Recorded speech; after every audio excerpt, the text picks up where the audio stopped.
Hello guys, and welcome back again to another tutorial. In this video I will show you how to lower your movement mouse speed or your cursor speed or whatever you call it.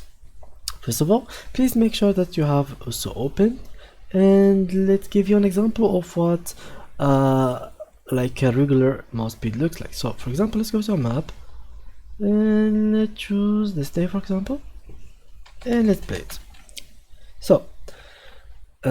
So like that, I am playing the game. I am having this really good mouse speed that I'm really used to it. But for you, if you're new to the game, or used to like higher or lower movement speed of your cursor, you can adjust it just by going to also options, and from here you can go to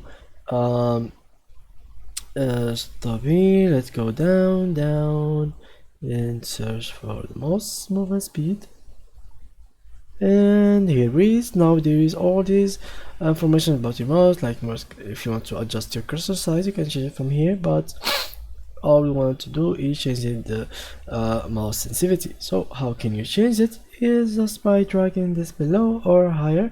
So in this tutorial I will show you how to make it lower, so just go and drag it there, and as you can see I barely can move it, but for some people, like this option will work for people that have the DPI button in their mouse. So for example, if I made my DPI higher, I will be able to move my mouse even faster. So if you have such like a really exact speed that you want to achieve by adjusting the sensitivity in the DPI, you can just adjust it from here and then clicking on your DPI in your mouse if your mouse has it, and make your mouse lower or higher speed just by doing these steps. So thank you guys for watching, and see you in the next video.